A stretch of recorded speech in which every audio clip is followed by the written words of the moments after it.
अस्सलाम वालेकुम students, welcome to my YouTube channel. बच्चों, आज हम डिस्कस करने जा रहे हैं सेकंड ईयर केमिस्ट्री में चैप्टर नंबर 19। बहुत इंपॉर्टेंट चैप्टर है एल्डिहाइड्स एंड कीटोन्स।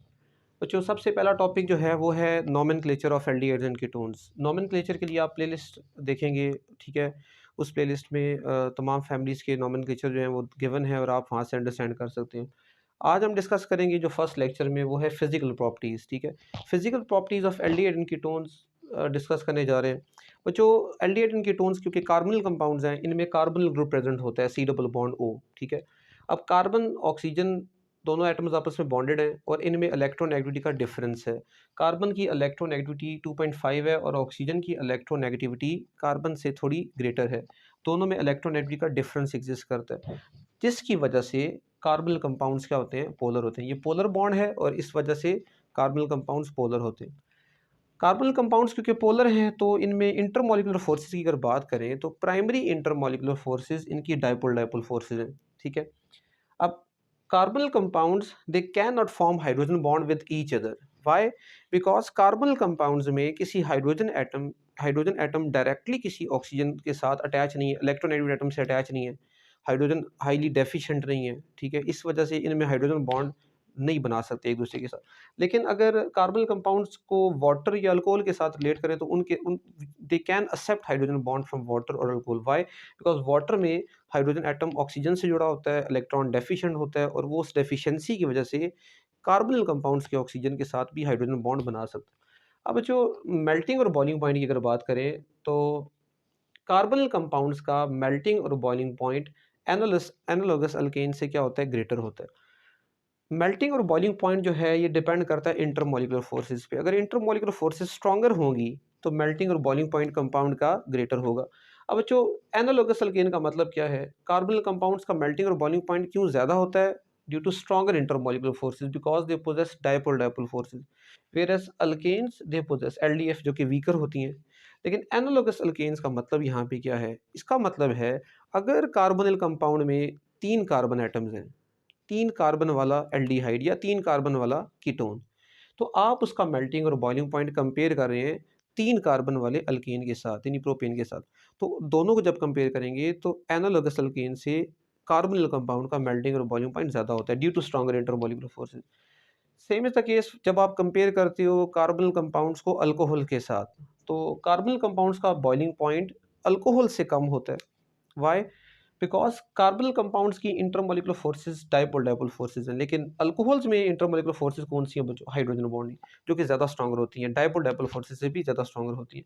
अगर सॉल्युबिलिटी की बात करें तो carbonyl compounds are more soluble as compare to alkanes, but they are less soluble as compare to alcohols in water और in aqueous medium, ठीक है। अब सॉल्युबिलिटी में आपने बच्चों 9th में पढ़ा हुआ है लाइक डिजॉल्व लाइक, जो सिमिलर सब्सटेंस होते हैं, इंटरमॉलिक्यूलर फोर्सेस जिनकी सेम होती हैं, उनकी सॉल्युबिलिटी भी एक जैसी होती है, ठीक है, या सॉल्युबिलिटी थोड़ी ज़्यादा होती है उनकी आपस में। अब वाटर में हाइड्रोजन बॉन्डिंग है, अल्कोहल्स में भी हाइड्रोजन बॉन्डिंग है, दोनों में लाइक इंटरमॉलिक्यूलर फोर्सेस है, इसलिए अल्कोहल ज़्यादा सॉल्युबल है वाटर में। अब अल्केन की बात करें तो अल्केन जो है उसमें एलडीएफ है, ठीक है, वो नॉन पोलर मॉलिक्यूल्स हैं, ये नॉन पोलर है, वाटर पोलर है, दोनों की इंटरमॉलिक्यूलर फोर्सेस टोटली डिफरेंट है, इसलिए अल्केन्स जो हैं वो इनसॉल्युबल होते हैं वाटर में, लेस सॉल्युबल हैं, या आप कह सकते हैं कि टोटली इनसॉल्युबल हैं वाटर में, ठीक है।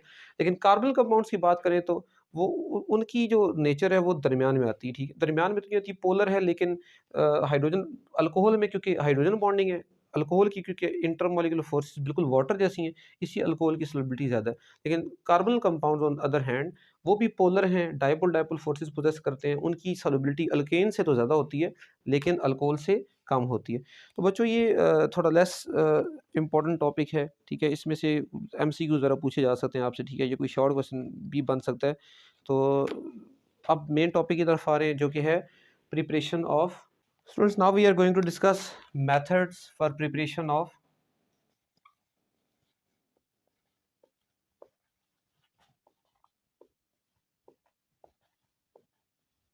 Preparation of aldehydes and ketones.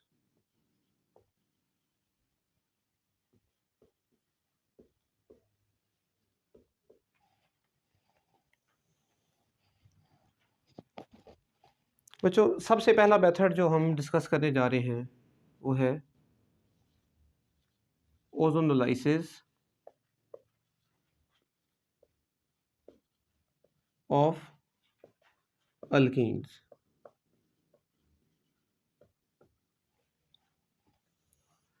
Students ozonolysis of alkenes जो है ये आपने ऑलरेडी चैप्टर नंबर 16 में अल्कीन्स के टॉपिक में पढ़ लिया हुआ है, काफ़ी डिटेल में वहाँ आप ये डिस्कस कर चुके हैं, लेकिन चलो एक दफ़ा दोबारा हम यहाँ पे डिस्कस करें।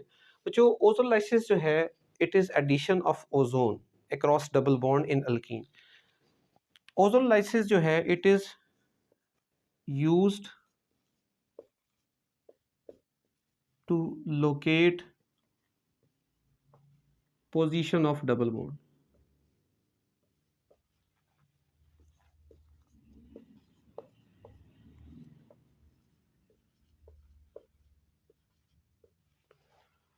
जो इसका जो जनरल रिएक्शन ओवरऑल रिएक्शन जो फाइनल प्रोडक्ट बनता है पहले हम वो देख लेते हैं, फिर इसका मैकेनिज्म देखते हैं, ठीक है। अगर आप किसी भी अल्कीन में कंसीडर करें, कोई भी अल्कीन है आपके पास, अगर आप उसमें ओजोन ऐड करें in the presence of zinc and water followed by the reaction with zinc and water, ठीक है। पहले आप ओजोन ऐड करेंगे और उसके बाद जिंक और वाटर से रिएक्ट करवाएंगे एट 100 डिग्री सेल्सियस, तो जो इसकी फाइनल प्रोडक्ट है वो क्या बनेगी? इसकी फाइनल प्रोडक्ट आपके पास, आपने सी डबल बॉन्ड सी को ब्रेक कर देना है। बाकी in double bonded carbon atoms के साथ जो भी ग्रुप्स अटैच हैं उनको आपने चेंज नहीं करना, ठीक है। उनको आपने चेंज नहीं करना, सिर्फ आपने क्या करना है, सी डबल बॉन्ड सी को ब्रेक करना है और दोनों कार्बन एटम्स को आपने कार्बोनिल ग्रुप में चेंज कर देना है, ठीक है। आप बाकी तमाम ग्रुप्स की उसमें कोई चेंजिंग नहीं करेंगे, सिर्फ सी डबल बॉन्ड सी को ब्रेक करेंगे, तो आपके पास कार्बोनिल कंपाउंड्स बन जाएंगे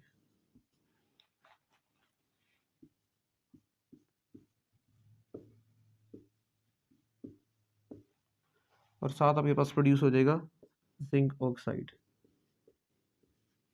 अब हम स्टूडेंट्स इसका मैकेनिज्म देखते हैं, ठीक है, कि इसका मैकेनिज्म क्या है।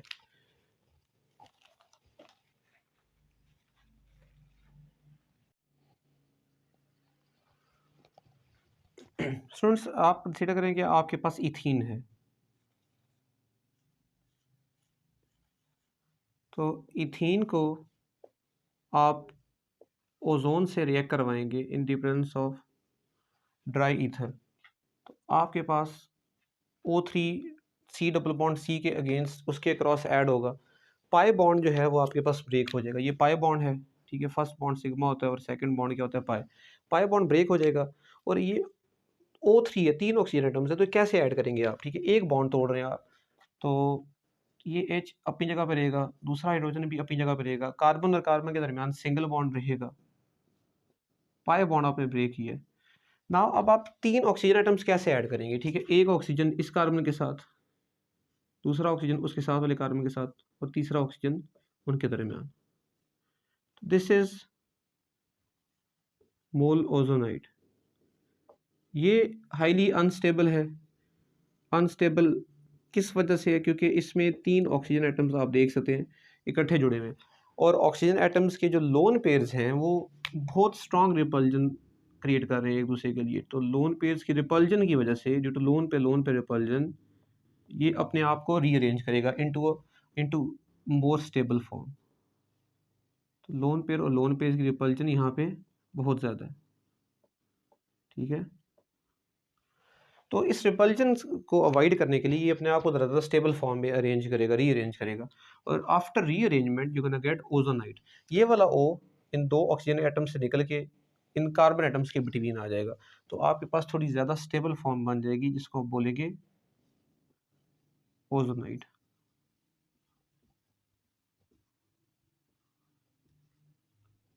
देखो यू कैन सी,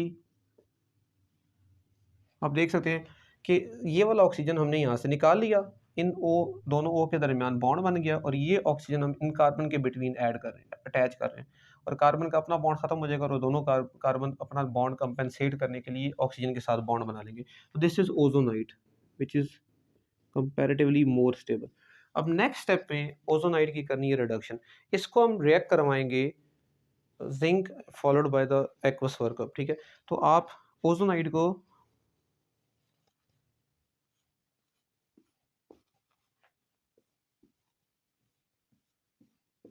रिएक्ट करवा रहे हैं जिंक के साथ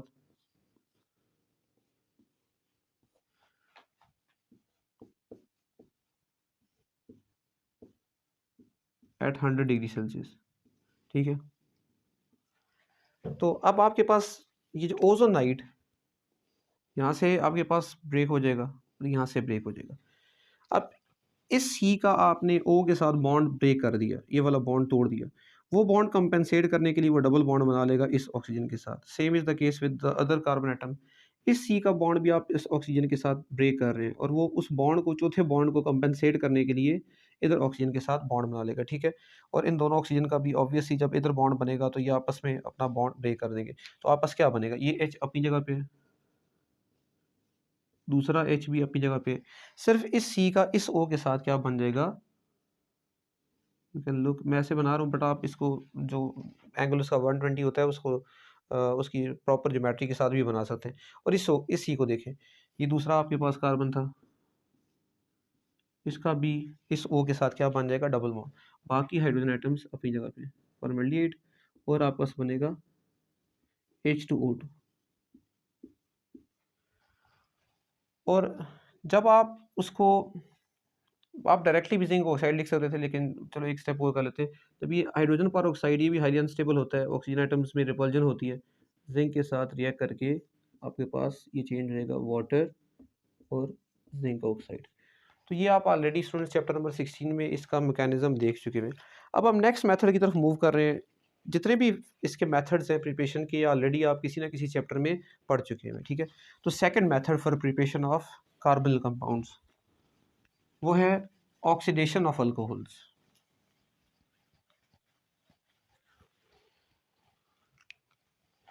तो सेकंड मेथड है स्टूडेंट्स आपके पास ऑक्सीडेशन ऑफ अल्कोहल्स।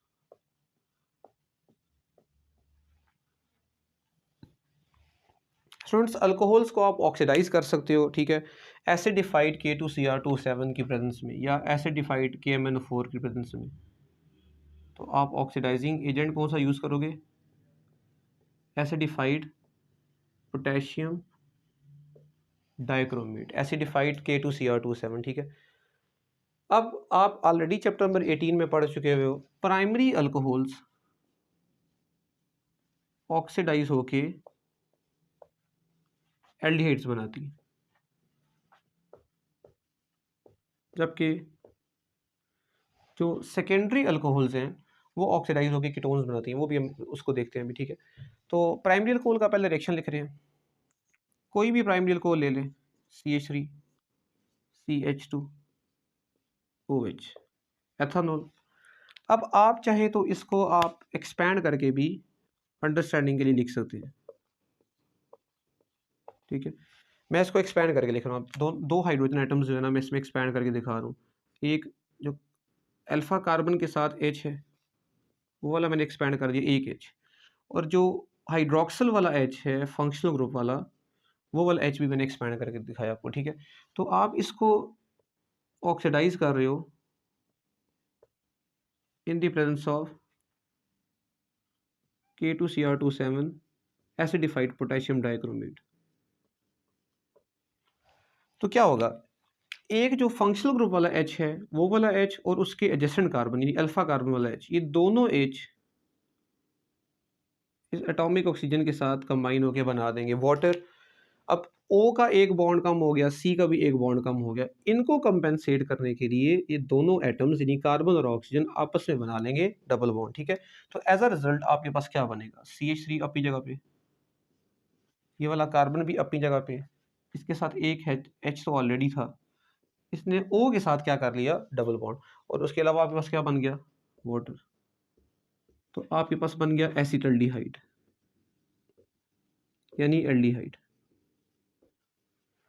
इस तरह कोई भी प्राइमरी अल्कोहल लेंगे तो ऑक्सीजन का H और अल्फा कार्बन का H रिमूव करके आप उसको कार्बोनिल कंपाउंड में चेंज कर देंगे। आपको जो पता है कि प्राइमरी अल्कोहल्स तो एल्डिहाइड में ऑक्सीडाइज होती हैं, बट जो सेकेंडरी अल्कोहल्स हैं दे ऑक्सीडाइज टू प्रोड्यूस कीटोन्स। उसमें भी सिमिलर प्रोसेस है, लेकिन उसमें आप ऑक्सीडाइज करेंगे तो आपस क्या बनेगा, कीटोन बनेगा। अब जो सेकेंडरी अल्कोहल है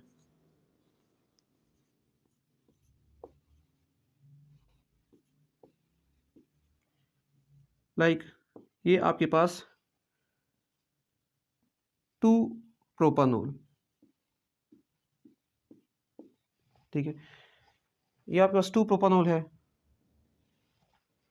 अब इसमें भी बच्चों आप फंक्शनल ग्रुप वाला H और अल्फा कार्बन वाला H एक्सपैंड करके लिख सकते हैं। देखिए मैंने पहले कंडेंस करके लिखा, अब मैं एक्सपैंड करके लिख रहा हूँ। फंक्शनल ग्रुप वाला H, ऑक्सीजन वाला H जो हाइड्रोक्सिल में होता है, और अल्फा कार्बन वाला H, इसको एक्सपैंड करके लिखें तो एटॉमिक ऑक्सीजन के साथ ये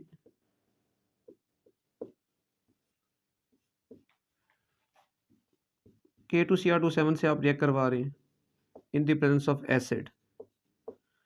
तो वंस अगेन ये फंक्शनल ग्रुप वाला H और अल्फा कार्बन वाला H एटॉमिक ऑक्सीजन के साथ कंबाइन होकर वाटर बन जाएगा, और C और O जो बॉन्ड अपना कंपेंसेट करेंगे उसकी वजह से उनके दरमियान बन जाएगा डबल बॉन्ड।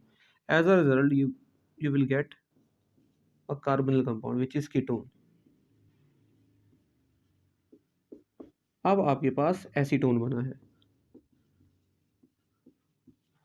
अब टर्शियरी अल्कोहल्स के केस में, tertiary alcohols do not oxidise आपने ऑलरेडी पढ़ लिया हुआ है चैप्टर नंबर 18 में, क्योंकि टर्शियरी अल्कोहल्स में अल्फा कार्बन के पास H नहीं होता जो रिमूव किया जा सके, ठीक है।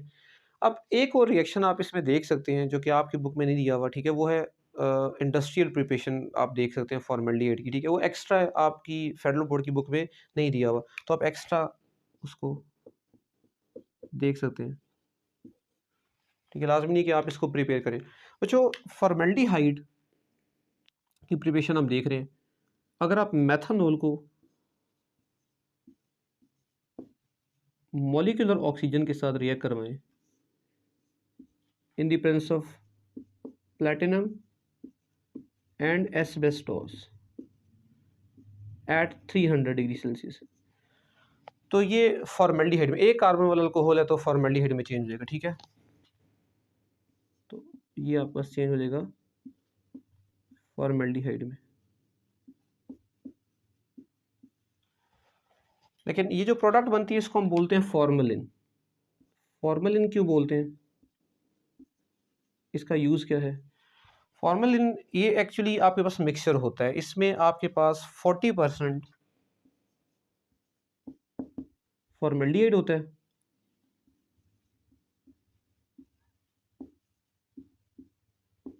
इसमें आपके पास 8% आपके पास मेथनॉल होता है, जो वुड स्पिरिट भी आप उसको बोलते हैं, जो आप ऑक्सीडाइज नहीं हुआ, और आपके पास 52% क्या होता है इसमें, वाटर। और जो फॉर्मेलिन है ये आपके पास बायोलॉजिकल प्रिजर्वेटिव है, ठीक है। आप अक्सर जो है ना बायोलॉजिकल जो आपके पास स्पीशीज़ होती है उनको आप प्रिजर्व करने के लिए उनकी डेड बॉडीज़ को भी, या ठीक है किसी भी कीड़ों मकोड़ों को भी प्रिजर्व करने के लिए उनकी जो डेड बॉडीज़ होती हैं उनको फॉर्मेलिन की एज अ सॉल्वेंट आप यूज़ करते हैं और उसमें प्रिजर्व करते हैं। तो ये लाजमी नहीं कि आप इसको प्रिपेयर करें। Now we are moving towards the third method, वो भी आपने already. Now students, we are moving towards third method, which is hydration of alkynes. ये भी चैप्टर नंबर 16 में ही आपने पढ़ा है ऑलरेडी, ठीक है, ये आप ऑलरेडी चैप्टर 16 में भी पढ़ चुके हो। तो अल्काइंस में वाटर अगर आप ऐड करना चाहते हैं तो अल्काइंस, ठीक है, water can be added in presence of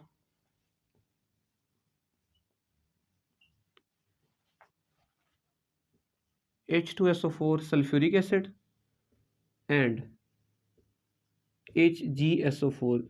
H is the symbol of mercury, mercuric sulphate, ठीक है। सल्फ्यूरिक एसिड और मर्क्यूरिक सल्फेट की प्रेजेंस में वाटर जो है वो ऐड होता है। इससे भी आपके पास कार्बोनिल कंपाउंड बनेगा। तो बच्चों आपके पास अगर एसिटाइलिन है, उसमें अगर आप वाटर ऐड कर रहे हो HOH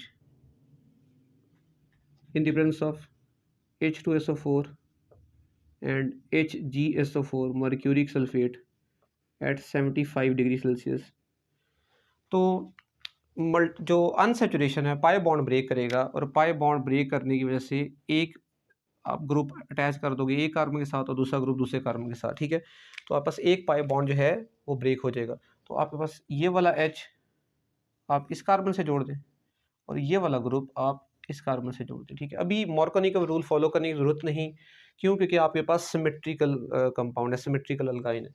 तो यहाँ पे आपके पास बन जाएगा CH2, ये वाला H इसके साथ अटैच कर दिया, दरमियान में रह गया डबल बॉन्ड,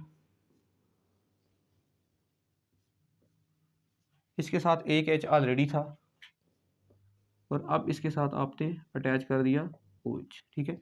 ये वाला OH ग्रुप आपने अटैच कर दिया, ये वाला OH, ठीक है। अब ये आपके पास इनोल फॉर्म बनी है, ठीक है, इनोल। इसमें दो फंक्शनल ग्रुप आपको नज़र आ रहे हैं, डबल बॉन्ड भी है और हाइड्रोक्सिल ग्रुप भी है, तो इसको इनोला बोलते हैं। ये अनस्टेबल है, ये भी अपने आप को स्टेबिलिटी के लिए रीअरेंज करेगा, ठीक है,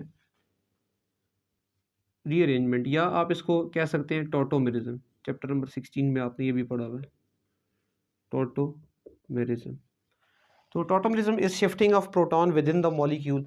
तो ये वाला H यहाँ से बॉन्ड ब्रेक करके C और O के दरमियान बॉन्ड शिफ्ट होगा, तो ये बॉन्ड टूट जाएगा, यहाँ पे डबल बॉन्ड बनेगा। लेकिन इस कार्बन के ऑलरेडी 4 बॉन्ड पूरे हैं, वो एक और बॉन्ड कंपेंसेट ही कर सकता, उसको एडजस्ट करने के लिए, कंपेंसेट करने के लिए ये अपना कोई ऑलरेडी प्रेजेंट बॉन्ड, कोई वीकर बॉन्ड ब्रेक करेगा और उसको शिफ्ट कर देगा C पे। तो एज अ रिजल्ट आपके पास क्या होगा, ये बॉन्ड खत्म हो गया, यहाँ पे डबल बॉन्ड बन जाएगा, ये वाला बॉन्ड ब्रेक होकर इधर शिफ्ट हुआ तो H आपके पास इधर अटैच हो जाएगा। You gonna get CH3 C double bond O और H एसिटल्डिहाइड।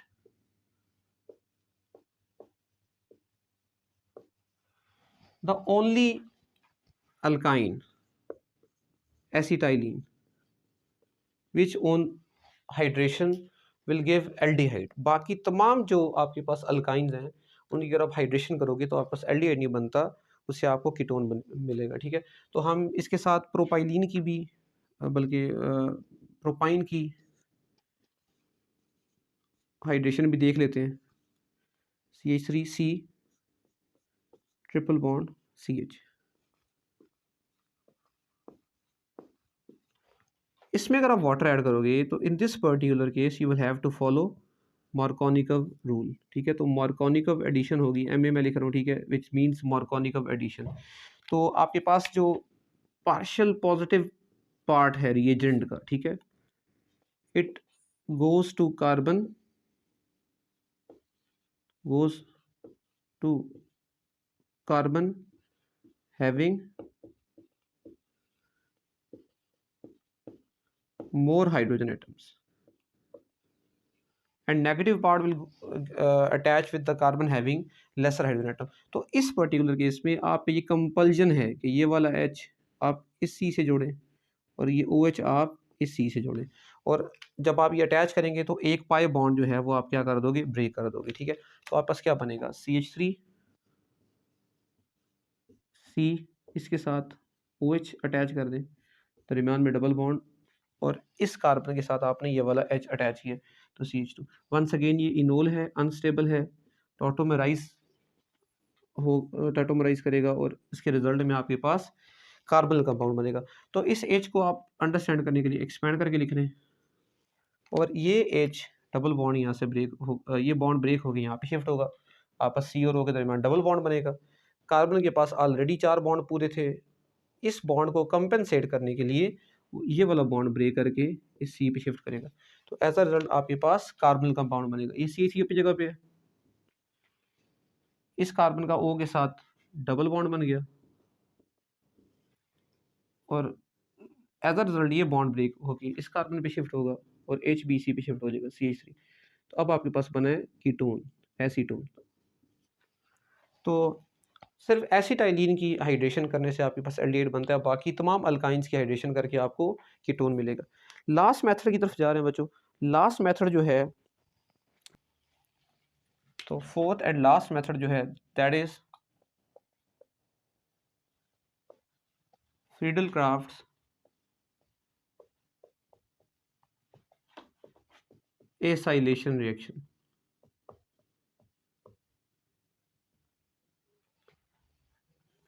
इसमें क्योंकि ये भी आप चैप्टर 16 में पढ़ चुके हुए हो, बेंजीन इन्वॉल्व होता है, तो इससे आपके पास aromatic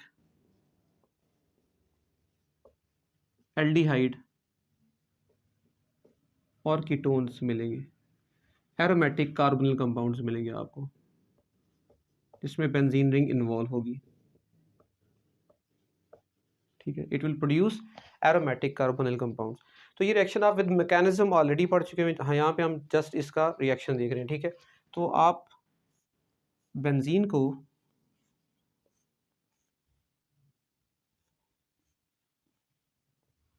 C6H6 is its molecular formula, this is benzene। इसको आप रिएक्ट करवाएंगे एसिटाइल क्लोराइड के साथ।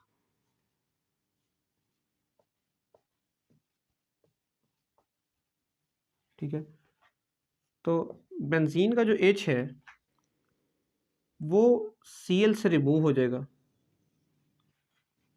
This reaction occurs in the presence of a Lewis acid catalyst AlCl3। ठीक है, तो आपके पास जो बेंजीन का H है वो Cl से रिमूव हो जाएगा और उस H की जगह आप इस एसाइल ग्रुप को अटैच कर दोगे। ठीक है, ये एसाइल ग्रुप अटैच हो जाएगा, इसीलिए इसको एसाइलेशन बोलते हैं। तो आपके पास जो प्रोडक्ट बनेगा,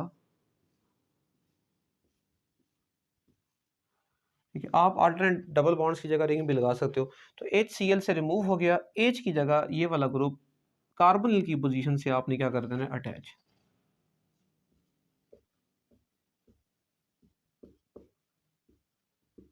प्लस HCl, तो आपके पास जो प्रोडक्ट है वो कीटोन है, acetophenone. So students, this is the last method for the preparation of aldehyde and ketone which is given in your book। ठीक है, इंशाल्लाह आई होप सो आपको इस लेक्चर में कोई प्रॉब्लम नहीं रहा होगा। आप इसमें अगर कोई प्रॉब्लम हो तो आप कमेंट सेक्शन में पूछ सकते हैं।